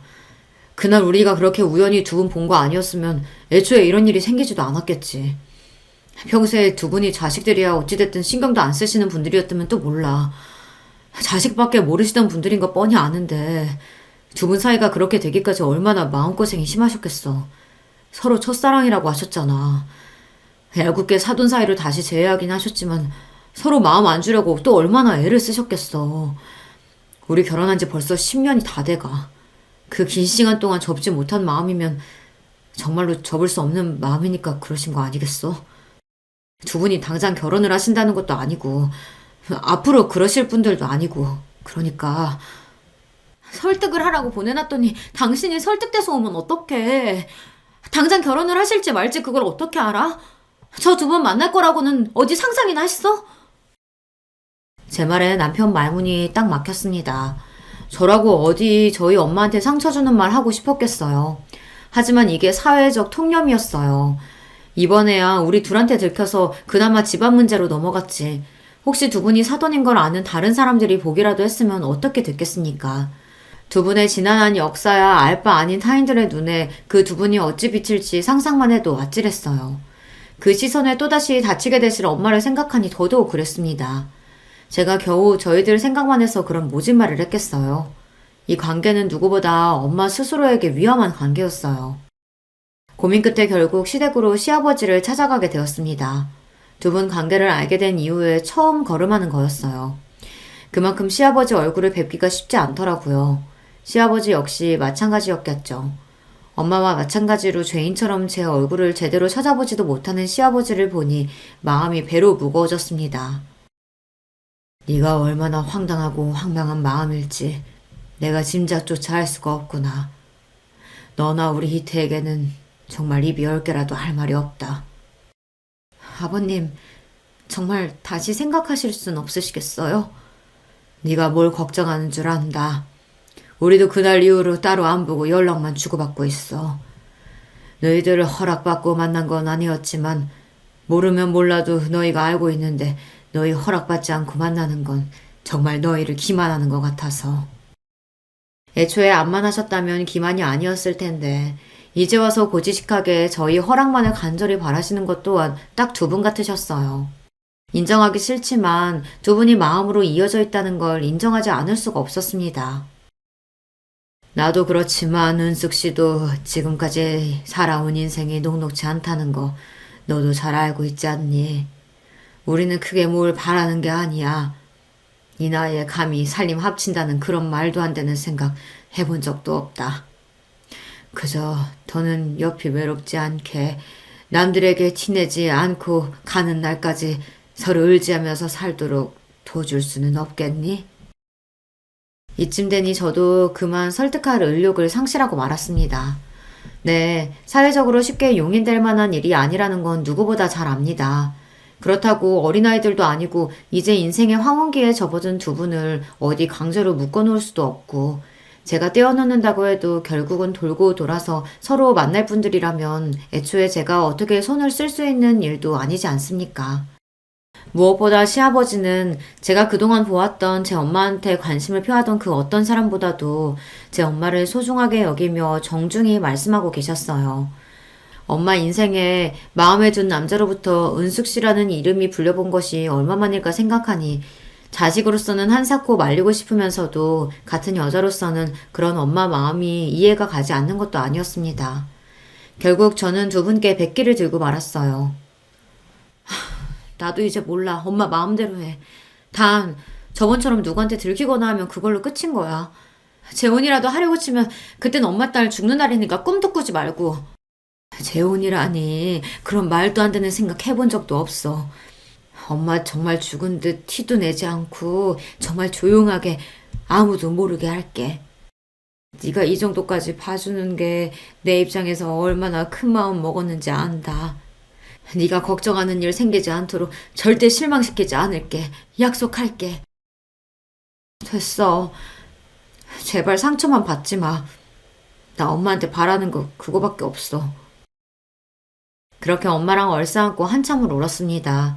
세상 사람이 뭐라고 하든 저한테 제일 중요한 건 저희 엄마 행복뿐이었습니다. 딸이 되어 더 일찍 그걸 빌지 않는 게 미안했어요. 그저 두 분이 서로 상처가 되지 않고 남은 생에 위로가 되어주시길 바라고 또 바랬습니다. 그리하여 두 분은 여전히 아무도 모르게 조용한 만남을 이어가고 계십니다. 결론이 너무 싱거운가요? 하지만 인생이 너무 극적인 것도 당사자들에게는 피곤한 일이잖아요. 무엇보다 저는 제 엄마의 인생이 드라마틱해지는 게 지금의 가장 큰 두려움이에요. 그러니 앞으로도 그런 일은 없었으면 싶어요. 저희 부부 앞에서는 자제하시지만 저희에게 들킨 후로 두 분은 오히려 후련해 보이십니다. 표정도 한결 편안해지신 게 서로를 많이 의지하시는 것만큼은 사실인 것 같아요. 어디에도 털어놓지 못한 이야기 덜어내니 제 마음도 좀 가벼워지네요. 긴 이야기 들어주셔서 감사합니다. 안녕하세요. 갑자기 문득 제 인생 이야기를 혹시 사연으로 적어본다면 조금은 특별하게 보이지 않을까 싶어지더라고요. 제가 애정을 보내는 이 채널에 그렇게 제 사연을 신청하게 되었습니다. 저에게는 5살 아래의 여동생이 있어요. 아빠, 엄마, 저, 여동생 이렇게 단란한 네 가족의 모습이 제가 기억하는 가장 오래된 제 인생의 장면입니다. 하지만 저희 가족에게는 큰 비밀이 숨겨져 있었어요. 사실 저와 여동생이 이부자매였던 것입니다. 이 엄청난 사실이 가장 처음 어떻게 밝혀졌었는지는 모르겠는데요. 다만 부모님께서 술김에 싸우시다가 하시는 소리를 제가 들었었죠. 이 망할 여편네 같으니라고. 내가 이럴 줄 알았어. 진작 수상하다고 생각을 했었지. 서윤이가 내 딸이 아니라는 생각 내가 진작부터 하고 있었다고! 언제는 서윤이가 세상에서 제일 예쁘다면서? 첫째보다 둘째가 더 귀엽고 사랑스럽다고 할 때는 언제고 이제는 서윤이를 아예 모른 척하려고 해? 당신 입으로 서윤이를 평생 끼고 살겠다고 했었잖아. 당신 미쳤어? 그건 서윤이가 내 딸이 아닌 걸 몰랐을 때의 이야기지. 당연히 지금은 꼴도 보기 싫고 내 눈앞에서 사라졌으면 좋겠어. 당신도 마찬가지야. 둘이 함께 사라져. 나는 우리 첫째, 내 딸 서영이만 있어도 상관없으니까. 욕설이 오가는 험악한 상황 속에서 저는 남몰래 입을 틀어막았습니다. 아빠는 제 여동생 서윤이가 당신의 딸이 아니라는 것에 분노하시며 욕을 늘어놓고 계신 거였어요. 그날 옅게 된 대화 속에서 얼핏 추측을 해낸 것은 서윤이가 엄마와 친분을 유지하며 지내시던 어떤 아저씨의 핏줄이라는 것이었습니다. 저도 그 아저씨를 잘 알지는 못했지만 얼굴 정도는 알고 있었죠. 충격적이었어요. 이런 말을 하면 너무 적나라한 것 같지만 서윤이는 저희 가족들 사이에서 혼자 외모가 튀긴 했었어요. 어린 나이에도 코가 오똑했죠. 하얗고 결이 좋은 피부나 웃을 때 입술이 들리는 모양은 엄마와 아주 닮았으나 아빠하고는 조금 더 닮은 구석이 없는 자식이 바로 서윤이였습니다. 당연하리만치 함께 동네를 누비면 저희를 잘 모르는 이웃들은 자매인 걸 전혀 눈치 못 챘어요. 그 정도로 안 닮은 자매였죠. 하필 저도 여동생도 각자 친탁을 한 외모였기 때문입니다. 서윤이의 출생의 비밀이 밝혀진 이후 파국으로 치닫고 말았어요. 부모님께서는 결국 이혼을 하셨습니다. 그리고 두 분 다 저희 자매를 책임지지 않으셨어요. 저는 현실을 믿을 수가 없었네요. 아빠, 저 다 알아요. 서윤이는 아빠 딸 아니고 저만 진짜 아빠 딸 맞잖아요. 근데 왜 저까지 버리시는 거예요? 아빠, 저만 있으면 된다고 하셨었잖아요. 저는 울면서 아빠에게 매달렸지만 소용이 없었죠. 그 과정에서 제 여동생 서윤이도 자신의 비밀을 알게 되었습니다. 그런 것을 이해하고 받아들이기에는 너무 어린 나이였는데 하지만 저 역시 어렸기에 여동생을 배려할 생각조차 당시에는 못했었던 것 같아요. 부모님 두 분 모두 저희를 고아원에 버리고 각자의 인생을 살기도 하신 것을 알고는 제가 엄마의 바지가랑이를 잡고 매달려도 봤었습니다. 엄마, 서윤이가 예쁘게 생겼다고, 커서 큰일 할 것 같다고, 탤런트 시켜도 좋을 것 같다고 맨날 그런 말씀하셨었잖아요. 그런데 왜 버리고 가세요? 대체 왜 엄마와 아빠 모두 저희를 버리시는 건데요? 서영아, 이거 놔. 너희를 사랑하지만 없는 형편을 감수하면서 책임지고 키울 정도로 사랑하는 건 아니야. 나는 지칠 대로 지쳤어. 이제 내 인생을 새로 살고 싶어. 너도 크고 나면 나를 어느 정도 이해해줄 거라고 믿을게. 알아서 잘 살아라. 너무나도 큰 상처가 되었습니다. 저희 자매는 졸지에 고아가 되었어요. 친척들은 가뜩이나 왕래가 없었지만 이제는 아예 연락들을 싹 끊고 돌아선 지 오래였습니다. 저희 자매에게는 아무도 없었어요. 고아원의 생활이 시작되었고 서윤이는 은근히 괴롭힘을 당했어요. 얼굴이 예쁘장해서 눈에 띄었는데 고아원 아이들이 시기 질투를 한 거였죠. 그럴 때마다 서윤이는 저에게 달려왔고 저를 의지했습니다. 처음에는 그게 귀찮고 싫었어요. 부모님께서 이혼을 하신 것이 고아원 생활을 하게 된 것이 모두 다 서윤이 탓인 것만 같아서 어린 마음에 화가 풀리지 않았습니다. 하지만 서윤이가 제가 자기 목숨줄이라도 되는 것 마냥 간절하게 저를 붙잡고 의지하는 모습을 보며 서서히 마음을 고쳐먹었어요. 그 이후로는 제가 서윤이를 지키는 방패가 되었죠. 그건 저에게도 잘된 일이었습니다. 왜냐하면 덕분에 제가 버틸 수 있었거든요. 어린 여동생을 든든하게 지켜주는 것, 이런 의무감을 가지니까 목표의식이 생겨서 하루하루를 살아갈 수 있었어요. 학교에서는 제가 딱히 말을 한 적도 없건만 제가 고아원 생활을 하고 있다는 것을 모두가 알았습니다. 저는 왕따였어요. 고아원에서 산다는 이유로 왕따가 되었고 선생님들께도 외면을 받았습니다. 어떤 선생님 한 분은 저를 두고 부모 없는 애는 신경 안 써도 된다는 식으로 말씀을 하시기도 했었죠. 정말 무식하고 저급한 시절이었던 것 같네요. 어린애가 받을 상처 따위는 신경 안 쓰는 나쁜 어른들 때문에 저는 더욱 고립되었고 서러워서 미치는 줄 알았어요. 남들 다 있는 부모가 왜 저한테만 없어서 이런 시련을 겪어야 하는지 이해할 수가 없었죠. 그런 외로운 생활 가운데 고아원에서 서윤이를 지키며 든든한 버팀목이 되어주는 제 역할은 일상을 지나게 하는 원동력이었을지도 모릅니다. 하지만 예기치 못한 변수가 저희 자매를 기다리고 있었어요. 어느 날 서윤이가 입양을 가게 된 거예요. 제 여동생인데 이제 세상에 단 하나뿐인 제 가족인데 도대체 어디를 가는 거냐면서 저는 담당 선생님을 붙잡고 울었습니다. 언니인 저에게 서윤이 당사자보다 먼저 입양 소식을 먼저 전해주셨거든요. 오는 저를 붙잡고 선생님이 말씀해 주셨어요. 서영아, 너는 또래보다 성숙하고 똑똑하니까 이해를 잘해줄 거라고 믿어서 솔직하게 선생님이 다 얘기해줄게. 우리 고아원이 지금 사정이 별로 좋지가 못해. 그러니까 서윤이가 입양을 가는 건 무척 잘 된 일인 거야. 서윤이만이라도 보장된 가정 안에서 잘 살아가게 된다면 기쁜 일 아니겠니? 보장된 가정이라는 건 제 동생이 좋은 집에 입양을 간다는 말씀이세요? 그래, 맞아. 꽤 풍족한 집안에서 서윤이를 데려가겠다고 해주셨어. 이건 다시 없을 기회야. 아주 조심스러운 이야기지만 너희 자매 같은 경우는 아마 친부모님께서 영영 찾으러 오지 않으실 것 같아. 친부모님을 기다리는 건 포기하고 각자의 인생을 하루빨리 계획하고 개척하는 게 옳은 길이야. 누가 기다린다는 거예요? 저랑 서윤이는 부모님을 기다린 적 없어요. 저희를 버리신 분들이라는 건 세상에서 저희가 가장 잘한단 말이에요. 그래, 안다면 다행이네. 네가 동생을 축하해주고 잘 다독여줬으면 좋겠어. 혹시 언니가 되어서는 질투를 할 생각은 아니지? 성인이 되어서도 한참 속상했던 것 중 하나가 그 선생님이 저를 질투쟁이로 염려하셨다는 점이었네요. 동생이 입양을 잘 가게 된 걸 질투하는 언니로 말입니다. 꽤 상처가 되었어요. 그런데요, 당시에 제가 정말 진심으로 질투가 전혀 안 났는가를 따져보자면 그런 것도 아니었습니다. 하늘에 대고 떳떳하지는 못했던 것 같아요. 그때는 저도 어렸으니 어쩔 수 없었다는 변명을 대볼게요. 왜냐하면 저희 집은 언제나 가난했기 때문입니다. 화목했던 기억은 거의 없었고 형편은 늘 지지부진하였죠. 그랬건만 제 여동생이 좋은 환경의 가정을 만나서 잘 살아가게 될 거라는 것이 부러웠고 배가 좀 아팠죠.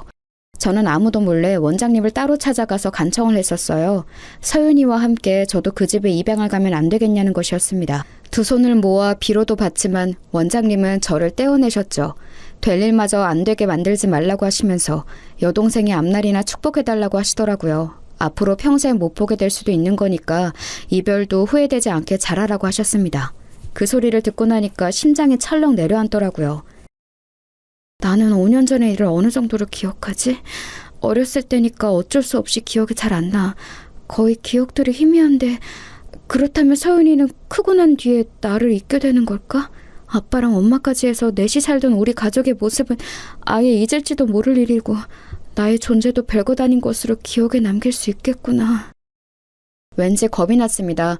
그래서 그때부터 저는 서윤이의 손을 꼭 붙잡고 몇 번이고 이런 당부를 해주었어요. 서윤아, 너 절대로 나 잊어버리면 안 돼. 이제 앞으로는 네가 커서 나한테 연락을 해줘야 돼. 네가 나를 찾아야 돼. 왜? 그럼 언니는 나한테 연락 안 할 거야? 언니는 나 안 찾아올 거야? 엄마가 우리 버린 것처럼, 아빠가 우리 버린 것처럼 언니도 나한테 그렇게 하는 거야? 얘가 무슨 소리를 하는 거야? 그런 건 절대 아니야. 그냥 너하고 이제 헤어지면 우리가 만날 길이 어려워지니까 그러는 거야. 나는 너를 찾을 수 없으니까 네가 나를 찾는 수밖에 없어. 내가 여기에다가 다 적어놨으니까 이거 꼭 잃어버리지 말고 머릿속에도 외우고 있어. 알았지? 저는 최고로 아끼는 예쁜 노란 색감의 색종이에다가 너무 아끼는 나머지 필통에서 꺼내지도 못했던 사인펜으로 제 이름과 생일과 고아원 주소를 적었어요. 부모님의 성함도 적었었네요. 그런 것들을 줄줄이 적은 걸 서윤이에게 건네주었는데 제법 의연한 얼굴로 알겠다고 하더군요. 그 모습에 안심이 되면서도 섭섭했습니다. 야, 이 바보야. 가기 싫다고 그래야지. 언니하고 떨어지기 싫다고. 입양 가기 싫다고 그래야지. 너는 진짜 세상에서 제일 바보인 동생이야. 너 이제 내 동생 하지 마. 아니야, 언니. 나 언니하고 떨어지기 싫어. 떠나기 싫어. 계속 언니 동생하고 싶어. 아빠가 나는 가짜 딸이라고 그랬으니까 언니가 나 귀찮아서 멀리 보내버리는 줄 알았어. 나를 진짜 동생이라고 생각해주지 않는 줄 알았어. 그때 서윤이가 눈물 콧물을 다 흘리면서 저에게 말했고 저 역시 엉엉 울기 시작했습니다. 저도 어렸던 때인데 서윤이는 얼마나 더 어렸을까요? 그 어리대 어린 아이의 입에서 그런 말들이 나왔다는 게 지금 생각해도 제 가슴을 아프게 울립니다. 서윤이를 붙잡고 숨이 넘어가도록 울던 그때 제 가슴 안에서 질투 같은 얄팍한 감정들은 모두 눈물과 함께 녹아내렸어요. 오로지 여동생의 안녕을 바라는 언니의 절절한 심정이 되어 있었지요. 그날에 깨우쳤던 것 같아요. 사실 저희 자매는 고아원에 버려지기 이전부터 서로에게 서로뿐이었다는 것을 말이죠. 애틋하게 서로의 손을 꼭 붙잡은 채 입양날까지 얼마 남지 않은 짧은 기간을 소중히 보냈어요. 씩씩하게 굴던 서윤이는 막상 입양 가는 날이 되자 저에게 매달려 다시 울음을 터뜨렸습니다. 왜 저와 떨어져야 하는지 모르겠다고 했어요. 선생님들이 곤란해하실 정도로 서윤이가 정신을 못 차리고 울자 저는 구석으로 서윤이를 데리고 가서 또박또박하게 전해주었습니다. 울지 마, 뚜! 앞으로 이렇게 울면 안 돼. 그러면 네가 그 집에서 미움받을지도 몰라. 또 버림받는 건 슬프잖아. 그렇게 되면 안 돼. 알았지? 서윤이 너는 내 동생이지만 정말로 예쁘게 생겼어.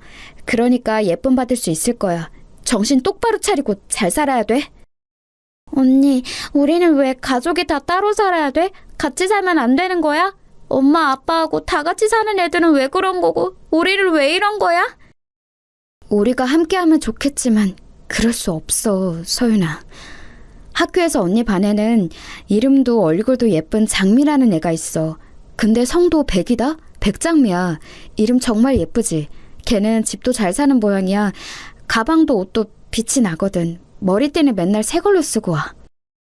우와, 공주님 같은 언니인가 보다. 다들 그 언니를 좋아할 것 같아. 맞아. 친구들도 선생님들도 걔를 좋아해. 그런데 언니 반에는 이름도 촌스러운 김숙자가 있어. 걔는 고아원에 사는 나보다도 못해. 머리도 제대로 못 감은 때가 많고 옷은 구멍 난 곳이 거의 그대로야. 선생님은 김숙자보다 백장미를 예뻐하셔. 어제도 학교에서 둘이 똑같이 교과 제창을 잘했을 때도 백장미에게만 박수를 치라고 하셨어. 김숙자에게는 그냥 자리에 앉으라 하셨지. 못됐어. 선생님 나빴어. 둘이 잘했으면 둘이 똑같이 칭찬받아야 맞는 거야. 그치? 하지만 서연아, 세상은 공평하지 않아. 백장미도 김숙자도 그리고 나도 아직 어리잖아. 그냥 어린애일 뿐이야. 하지만 각자 인생의 출발점부터 다른 걸 슬프지만 모를 수가 없어. 서연아, 잘 들어. 우리는 남들보다 좋은 출발을 하지 못했어. 타고난 게 없어. 싫어도 인정해야 돼. 그게 사실이니까. 그렇기 때문에 너는 가야 하고 나는 남아야 돼. 가서 잘 살아.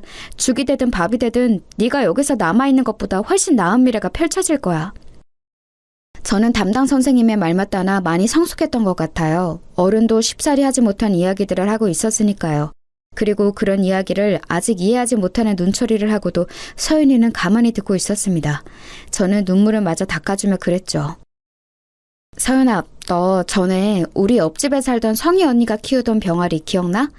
이름이 삐약이었는데 하도 비실비실 골고거려서 금방 죽을 거라고 동네 어른들이 다 그랬었지만 안 죽고 자라서 시골집으로 갔잖아. 서윤이 너도 삐약이처럼 버티고 살아남아. 남들이 혹시 쟤 입양될 때 이렇게 떠들어도 아무리 비웃어대도 무조건 이겨내면 돼. 너는 할 수 있어. 그건 솔직히 저 스스로에게 하는 다짐에 가까웠습니다. 사실 저는 여동생이 함께 있었기에 의지가 되었고 버틸 수 있었으니까요. 앞으로가 막막했기 때문에 다짐을 한 것이었죠. 제 말을 이해하지 못하지만 기억은 하겠다는 듯이 차분한 눈초리로 고개를 끄덕인 서윤이는 저와 새끼손가락을 단단히 걸고 약속했습니다. 미래를 약속한 것이었네요. 제 여동생 서윤이는 그날 오후에 입양을 갔어요. 좋은 차가 와서 멀끔하게 차려입은 부부가 서윤이를 데려가는 것을 저는 일부러 가까이 가지 않고 멀리서만 지켜봤습니다. 서윤이는 다음 생일을 맞기 전까지 저에게 편지를 붙이겠다고 하였어요. 그러려면 한글 공부를 열심히 할 거라고 제가 응원을 해줬는데 시간이 지났지만 편지는 오지 않았습니다. 저는 서윤이의 근황이 궁금해졌죠. 그런데 설상가상으로 고아원의 원장님이 집안에 큰 우환이 생기셔서 다른 분이 새로 오셨습니다. 그 이후로 많은 것이 빠르게 바뀌기 시작했어요. 속절없이 세월이 흘러갔습니다. 저는 어느새 고등학생이 되어 있었죠. 주변의 조언에 따라 대학 입시를 목표로 삼았네요. 같은 고아원 출신들은 거의 다 대학에 가지 않았습니다. 대학에 가고 직장을 바로잡고 이건 굉장히 잘 풀리는 경우라고 하였으니까요. 당시만 해도 지금과 같이 아무나 다 갈 수 있는 대학이 아니었습니다. 큰 결단을 내리고 피를 토할 기세로 공부를 했던 것 같아요. 입시 공부를 하면서 깨달은 사실인데 제가 친구들에 비해 공부 머리라는 게 결코 뛰어나지 못했지만 그래도 의자에 엉덩이 붙이고 앉아있는 끈기는 제법 괜찮더군요.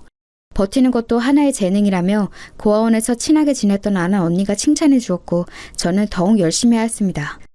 제가 죽을 힘으로 책상 앞에 버티고 앉아있는 것처럼 서윤이도 어딘가에서 열심히 버티며 살아가고 있을 거라고 믿었어요. 더 나은 미래를 위해 코피를 쏟아가며 공부한 저는 언감생심, 욕심내지도 못했던 명문대에 합격을 하였습니다. 저를 두고 주변에서는 인간 승리라고 불렀었네요. 대학 생활이 꿈처럼 달콤하지만은 않았고 돈 때문에 허덕여야 했으며 슬프게도 고아라는 사실 때문에 손가락질 당하는 일도 꽤 있었죠. 저는 그 이전보다 더 큰 세상을 알아가는 재미에 초점을 맞췄어요. 세상에는 이유 없이 못되고 나쁘게 구는 사람들이 있는 반면 놀랄 정도로 선한 마음을 가지고 살아가는 사람들 또한 많다는 것을 이때 알았습니다.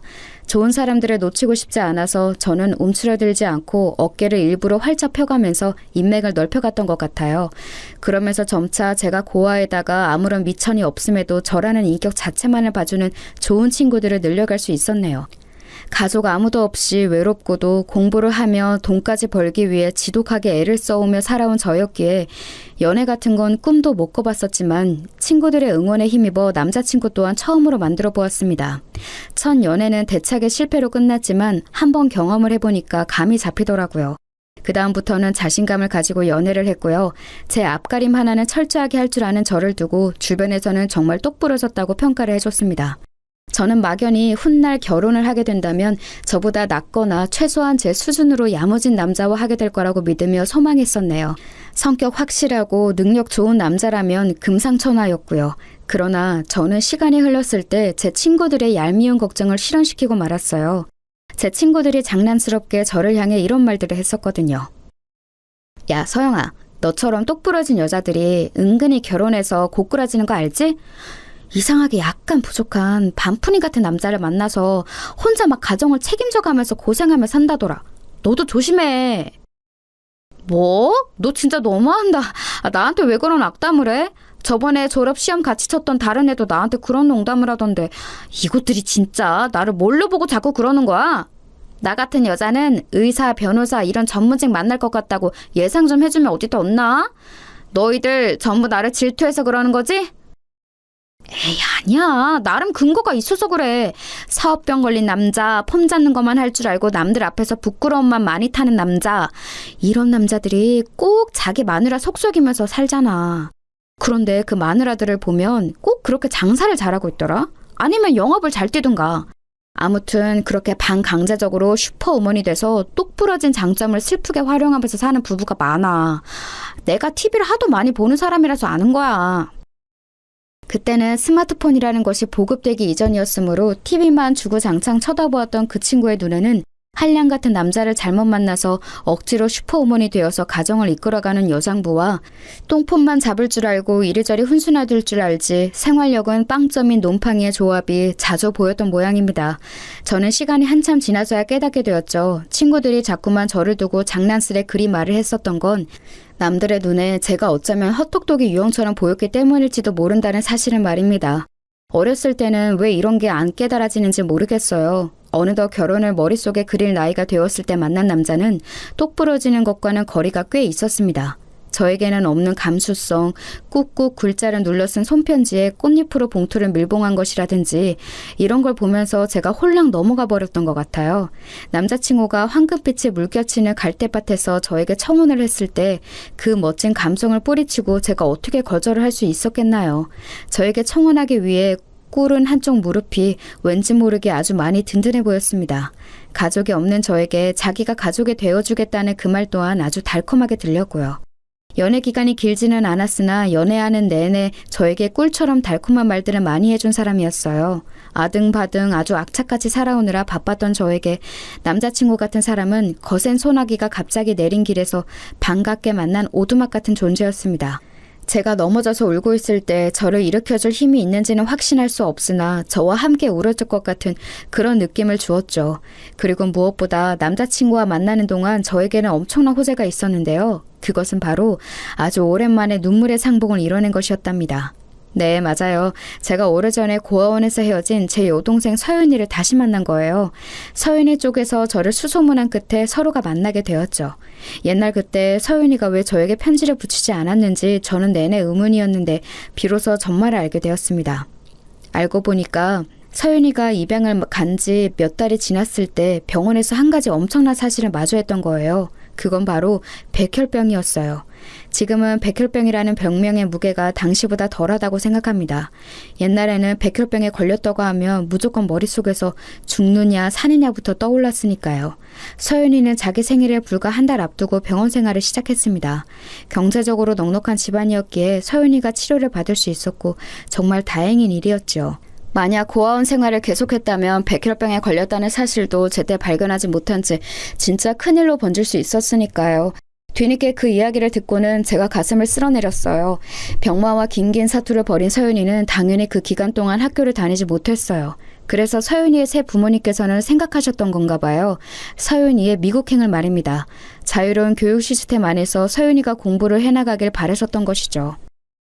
긴 병원 생활을 마치고 열심히 요양 생활도 다 끝냈더니 이제는 미국으로 가라는 소리를 들은 거잖아.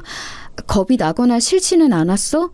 서윤이 너는 높지도 않은 그 고아원 건물 위로 올라가는 것도 무서워했었는데 어떻게 비행기를 탈 생각을 했어?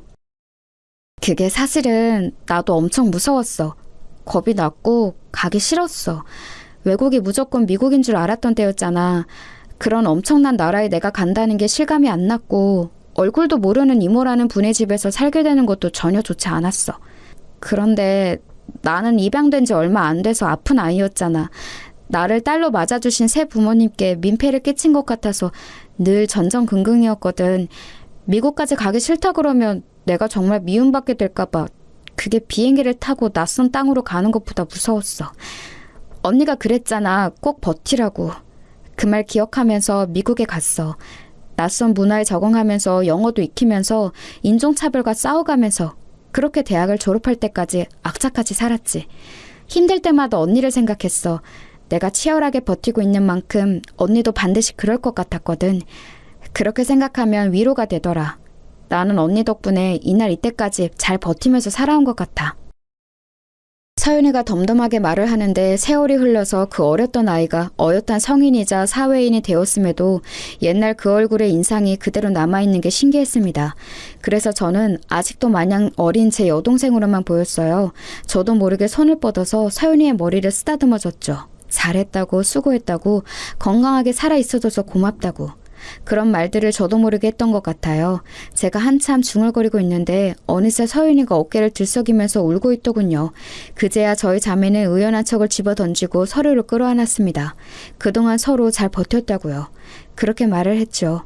사실 저에게는 지난 세월 제가 쌓아온 역사라는 게 있었고 서윤이는 말할 것도 없이 자기 인생을 새로이 아주 멋지게 개척하며 살아온 바였죠. 그럼에도 자매라는 것은, 가족이라는 건 무게가 다르더라고요. 어색함이나 민망함은 아주 잠깐뿐이었고 전혀 다른 영역에서 살아왔음에도 이상하게 서로 눈빛만 봐도 편안한 공감이 느껴졌습니다. 예나 지금이나 서로에게 유일무이한 존재였죠. 사실 서윤이는 더 이상 서윤이가 아니었어요. 입양을 간 뒤로 새로 이름이 생겼고 미국에서 쓰는 영어 이름도 따로 있었거든요. 그래서인지 서윤이는 제 입을 통해 듣는 자기의 옛날 이름이 애틋하다며 웃음을 지었습니다. 아이처럼 웃는 서윤이었지만 사회적 위치는 전혀 꽤 위험이 넘쳤답니다. 미국에서 대학을 졸업한 뒤 어느 기업에서 짧게 일을 하며 실무 감각을 키운 서윤이는 한국으로 아예 들어온 명확한 목적이 있었어요. 그것은 바로 서윤이의 새 가족 중에 큰 이모 되시는 분이 설립하신 회사에 들어가기 위함이었습니다. 그 당시에는 굉장히 세련되게 느껴졌던 마케팅 전문 회사였어요. 미국에서 공부한 서윤이의 감각을 필요로 하는 곳이기도 했죠. 그 회사는 당시에 점점 더 규모를 키워가며 잘 나가고 있었습니다. 젊은 인력들이라면 모두가 선망하는 곳이기도 했고요. 그런 엄청난 곳에서 제 여동생이 총괄팀장으로 있으며 곧 회사의 총책임자 자리에 오를 것이라는 게 제 가슴을 벅차게 만들었어요. 언니, 혹시 우리 회사에 들어올 생각은 정말 없는 거야? 지금도 언니가 워낙 탄탄한 직장에 다니고 있어서 내가 강하게 더 권유를 하기는 민망하지만 우리 회사로 오면 연봉을 훨씬 더 많이 줄 수 있어. 무엇보다 내가 있는 곳이잖아. 제안은 진심으로 고맙지만 다시 한번 사양해야겠어. 나는 지금의 자리에 만족하고 무엇보다 내가 개척한 길을 오롯이 나만의 힘으로 걸어나가고 싶거든. 이제 너도 내 곁에 있고 언제든지 만날 수 있으니까 너한테 내가 확실하게 언니 파워를 보여줄게. 내가 얼마나 대단한 악바리인지 보여줄 테니까 앞으로 잘 봐. 하여간에 언니를 못 당하겠네. 내가 자라면서 언니와 헤어질 때를 기억해서 한 부분도 놓치지 않으려고 열심히 되새겼었는데 얼마나 내심 놀랐던지 몰라. 언니가 고작 그 나이에 세상을 통달한 듯이 의연하게 나한테 충고이자 조언을 남겼다는 게 두고두고 놀라웠어. 그래서 나는 아무리 노력해도 언니처럼 대단해질 수는 없겠다고 진작에 깨달았지. 아무튼 언니, 혹시라도 마음이 바뀌면 언제든지 얘기해. 우리 회사는 언니에게 문이 활짝 열려 있으니까. 고맙고 든든한 서윤이에게 제가 설마 그 회사 입사 문제로 아쉬운 소리를 하게 될 줄은 그때는 상상도 못했었네요. 다름이 아니라 결혼을 약속한 제 남자친구 때문이었어요. 남자친구가 직장 내 괴롭힘과 따돌림 문제로 힘들어하고 있었거든요. 그 계기도 어이가 없었습니다. 남자친구가 회식 뒤풀이에서 남자들끼리 질 나쁜 2차를 가는 것에 끼지 않았다는 점이었죠. 여자 사원들을 향해 짓궂은 농담을 건네는 남자들에게 동조를 하지 않는 것 또한 원인이 되었습니다. 아직은 직장 문화에 대한 사회적 인식이 살짝 부족했던 때였어요. 부당함을 주장하며 혼자 맞서는 것은 너무 어려운 일이었죠. 남자친구가 그러더군요. 아무래도 이직을 해야 할 것 같은데 이 문제가 완전히 해결이 되고 자기가 새롭게 자리를 잡고 나면 그때 가서 저의 결혼을 본격적으로 진행해야 할 것 같다고 말입니다. 저도 그렇게 생각했어요. 당장 남자친구의 큰 고민이 해결되지 않으면 결혼이고 뭐고 말도 안 되는 일이었습니다. 남자친구는 굳이 서열을 따져보자면 저보다 살짝 아래급의 대학을 나왔고 성적도 최상위권은 아니었으나 최고의 강점이 있었어요. 그건 바로 고용하는 입장에서 보자면 가장 만만한 채용 대상이라는 점이었습니다. 지나치게 너무 잘난 것도 아니었고 외모가 튀는 것도 아니었으며 목소리나 말투, 성격 같은 것들도 굉장히 무난했죠. 인상은 수더분하면서 호감을 주는 편이었고요. 말을 몇 마디 섞어보면 성격도 유들유들 한다는 걸 상대가 금세 알 수 있을 정도였습니다. 의외로 모든 기업에서 잘나고 똑부러지고 대단한 인재를 선호한 건 아니었죠. 사람들과 어우러져서 자기 업무 수행을 잘 할 수 있으면 그게 최고였어요. 남자친구가 직장 내 따돌림 때문에 기가 확 죽어버려서는 성공적인 이직에 대한 자신감이 많이 떨어진 상태였는데 그것만 아니면 이직을 아주 잘할 거라고 저는 믿었어요. 그러다가 문득 서윤이의 회사가 머릿속에 떠오른 거예요. 혹시 서윤이에게 말을 해볼까 하다가 제가 너무 앞서가는 것 같아서 그만두었습니다. 그런데 정말 운명처럼 남자친구가 이직을 진지하게 준비한 세 곳의 회사 중 하나가 그곳이었던 거예요. 남자친구가 열과 성을 다해 이직을 준비한다는 걸 옆에서 지켜보다가 그 사실을 알아차리고 제가 속으로는 비명을 삼켰습니다. 태연한 척을 하면서 남자친구에게 물어봤었죠. 이 중에서 어떤 곳이 가장 욕심났냐고요. 그러자 남자친구는 다른 두 곳의 이름을 가리키면서 해볼 만한 곳들이라고 평했고 서윤이의 회사를 지목하면서 도전 정신으로 부딪혀보는 곳이라고 했습니다. 대학 입시로 치자면 서윤이의 회사는 남자친구에게 있어서 상향 지원이었던 거예요. 붙기 힘들 것 같지만 되면 대박이니까 한줌 희망으로 지원을 해보는 건 말입니다. 그래서 저는 이제 조금 떨리는 심정이 되었고 남자친구에게 장난스레 누가 인맥으로 좋은 회사에 꽂아주면 이런 고생 안 할 텐데 이렇게 떠봤어요. 그런데 남자친구가 표정을 싹 굳히는 겁니다. 그러면 좋기야 좋겠지만 낙하산이라는 낙인이 찍혀서 직장 생활이 부담스러울 것 같고 자기도 그 생각에 사로잡혀서 힘들 것 같다고 하더군요. 약간 소심한 성격이었으니까요. 그래서 저는 고민이 되었어요. 몇 주째 힘들어하는 남자친구를 보았으니 도와주고는 싶은데 대놓고 도와주자니 뒷감당이 어려울 것 같았죠. 참고로 남자친구는 서윤이를 한번 본 적이 있었어요. 저한테 서윤이 얘기는 여러 번 들었었고요. 제가 어릴 적 헤어진 여동생을 만나게 됐다는 얘기도 해줬었고 저와 결혼할 남자니까 서윤이에게 얼굴 도장을 찍게 하려고 자리도 한번 마련했었습니다. 어라? 잠깐만. 그런데 가만 보니까 서윤이가 회사를 아예 물려받기 위해 한국에 왔다는 얘기는 내가 안 했던 것 같네? 그리고 서윤이는 나만 아는 이름이고 대외적으로는 다른 이름을 쓰니까 숨기는 게 가능하지 않을까? 거기까지 생각한 저는 서윤이에게 연락해서 솔직하게 상황을 말했습니다. 제 남자친구를 꼭 넣어달라는 것까지는 아니고 객관적으로 조건이 어떤지 자세하게 좀 봐달라고 그랬죠. 서윤이는 자기가 곧 총괄 책임 역할을 하게 될 것이기 때문에 흠을 만들고 싶지 않은 시기라고 하면서 철두철미하게 체크를 해볼 거라고 했습니다. 저는 그 의견에 적극 동조했고요. 그래서 솔직히 큰 기대까지는 안 했는데 이게 웬걸요? 남자친구가 서윤이의 회사에 덜컥 붙어버린 거예요. 기뻐서 난리를 치는 남자친구에게 어색한 맞장구를 쳐주고 나서 저는 서윤이에게 따로 연락했었죠. 대체 어떻게 된 일이냐고요. 최대한 객관적으로 봤는데 딱히 흠잡을 게 없던데? 전 직장에서 하셨던 업무도 우리가 지금 새로 구하는 자리하고 딱 맞아. 그 부서 사람들하고 왠지 성격도 잘 맞을 것 같고 적응 잘하실 것 같아서 인사 담당자와 내가 상의를 한 그때 합격시켰어. 언니, 나 잘했지?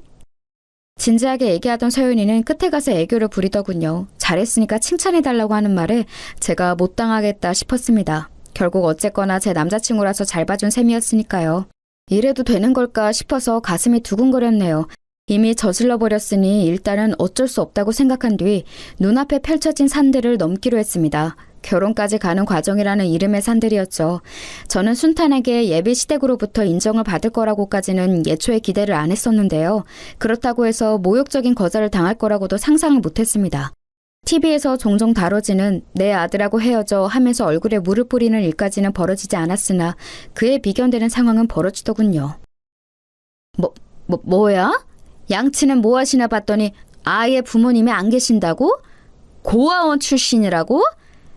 에라이, 이날 이때까지 우리 아들의 선자리를 아껴온 내가 잘못이구나.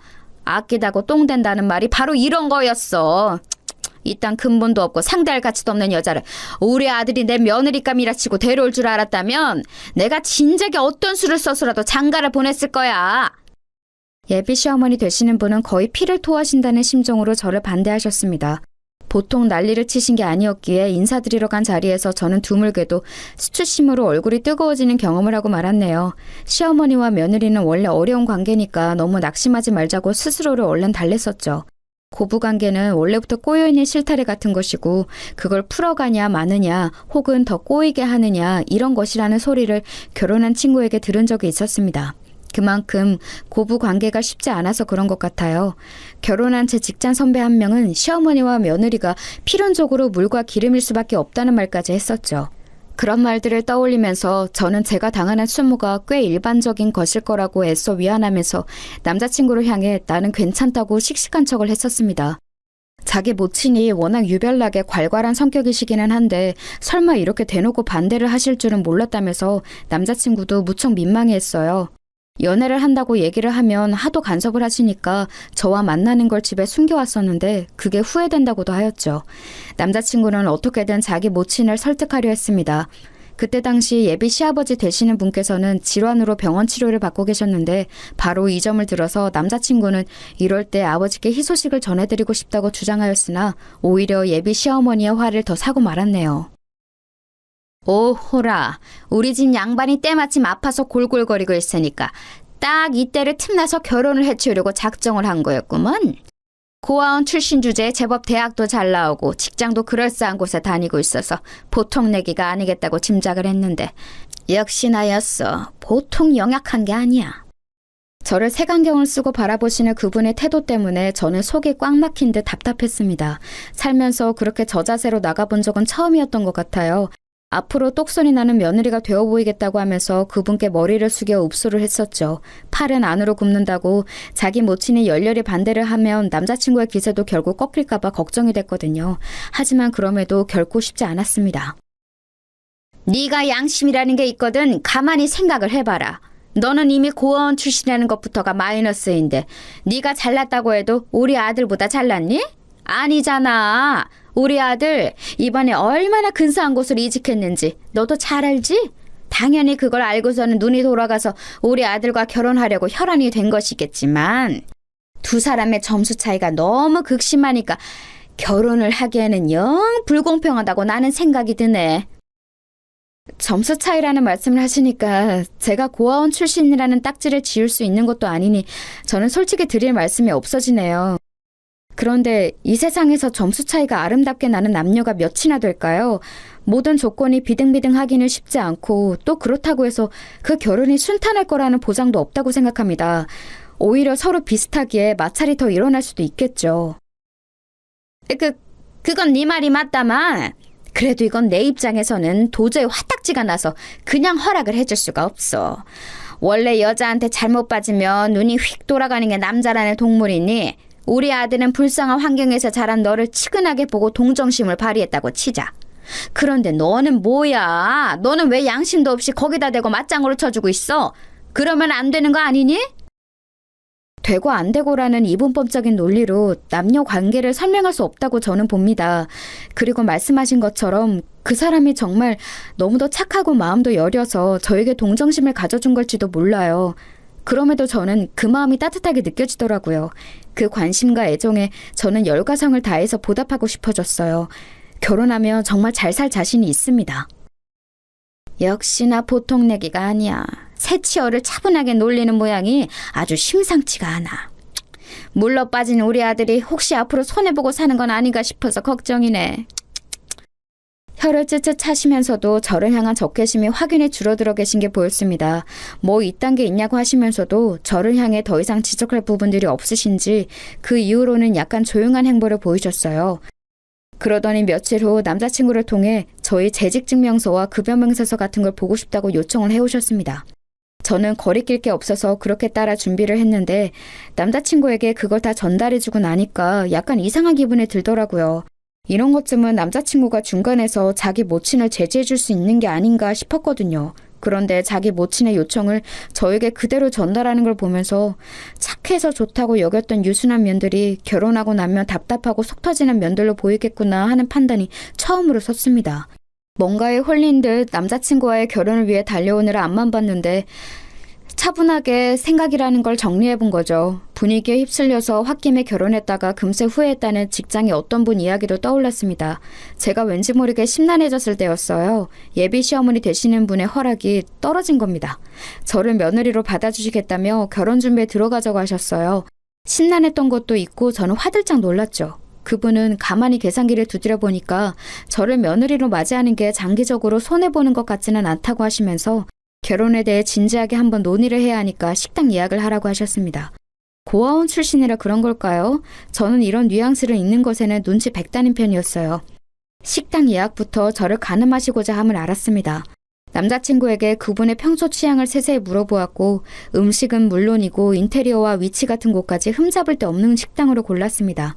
약속된 당일 예비 시어머니께서는 식당에 들어서시면서 제법이네 라는 표정을 짓고 계셨죠. 성공이다 싶었어요. 이제 문제될 것은 없을 줄로 알았습니다. 서연이에게도 이쯤이면 결혼 얘기를 자세하게 해줄 수 있겠다 싶어서 제가 속으로 즐거워하고 있을 때였어요. 제가 자연스레 여동생 이야기를 꺼냈는데 그분의 표정이 확 굳어지는 겁니다. 여동생? 부모도 형제도 없는 거 아니었어? 고아원에서 헤어진 여동생을 지난해에 다시 만났다고?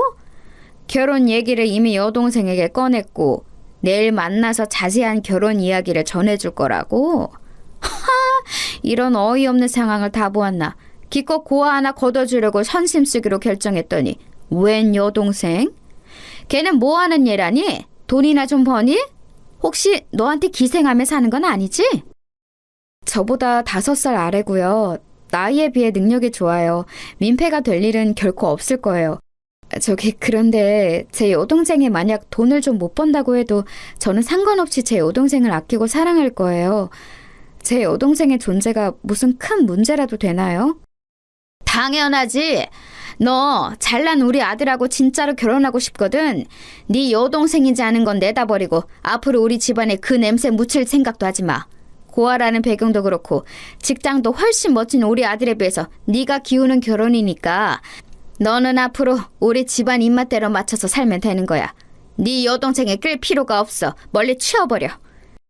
그때 제 이성이 또 끊기는 게 여실히 느껴지더군요. 인상을 찌푸리시는 그분의 얼굴을 가만히 보다가 천천히 제 옆자리의 남자친구를 쳐다봤어요. 저에게 난처한 눈빛을 보내고 있었죠.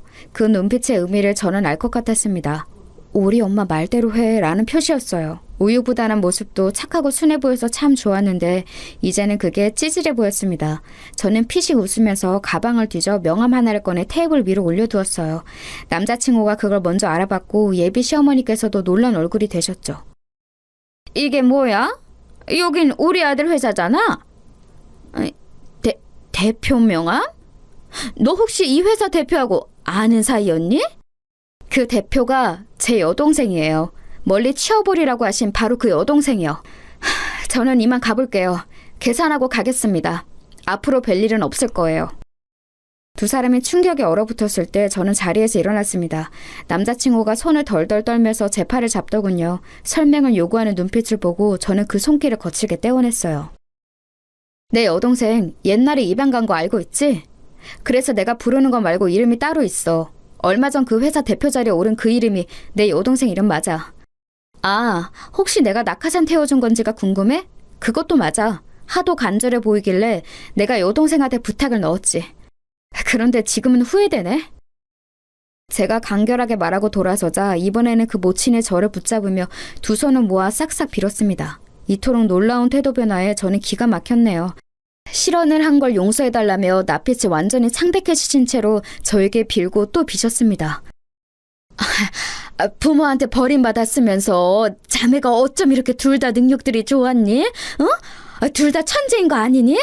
아유, 내가 그런 것도 못 알아보고 아까 개소리를 좀 짓거렸지. 미안하다. 내가 살짝 노망이 왔나 봐. 우리 아들의 뒤에서 네가 힘을 써줬었다니. 세상 천재 이런 완벽한 신부감이 있을까? 우리 아들이 복을 받은 거였어. 네, 그리고 방금 그 복을 뻥 걷어찼죠. 미련한 좀 없다는 듯 제가 웃으며 말했을 때 그분은 몸에서 힘이 쭉 빠지셨는지 옆으로 털썩 쓰러지셨어요. 넋이 나가 계셨죠. 남자친구는 놀라서 자기 모친을 부축하다가 혼란스러운 눈으로 저를 쳐다봤습니다. 앞으로가 걱정인 모양이었어요. 저는 더 상대 안 하고 나왔네요. 바로 여동생에게 연락해서 만났어요. 모든 일을 다 털어놨더니 서윤이는 분노를 금하지 못하면서도 자기 명함을 꺼내들어서 제가 대처한 것만은 속이 시원하다고 해줬습니다. 언니, 나이 먹었다고 급하게 결혼하려고 하지 마. 결혼 생활이라는 게 아주 어려운 일인 걸 우리는 알고 있잖아? 직접 눈으로 보고 겪어봤으니까. 서윤이의 말이 맞았습니다. 결혼이라는 무게를 내려놓고 마음 편하게 사는 게 나을 것 같더라고요. 그 이후로 저는 남자친구와 헤어졌어요. 결혼을 꿈꿨던 사이였건만 헤어지고 나니까 그냥 남이 되는 것에 허탈하더군요. 저에게 울면서 매달렸으나 제 마음은 이미 떠나 있었습니다. 여동생 회사에서는 그 사람이 몇 달 뒤 자진 퇴사했어요. 정신적으로 강인하지 못한 사람인데 자기가 낙하산이었다는 사실에 충격을 받았을 뿐더러 제 여동생 회사니까 눈치가 보여서 전전긍긍이었나 보더라고요. 하도 신경을 많이 써서 스트레스성 위험이 크게 놓졌고 회사 생활이 어려워져서 눈물을 머금고 퇴사를 한 거였죠. 들렸던 후문으로는 저와 헤어진 이후로 자기 모친에게 원망을 쏟아내며 많이 싸운 모양인 것 같았네요. 아무튼 그렇게 인연의 막은 내렸습니다. 그 이후로 저는 더 멋진 인연을 만나서 행복한 시간들을 지금껏 보내왔으니 과거를 과거로만 묻어둘 수 있어서 다행이라고 생각 중이랍니다.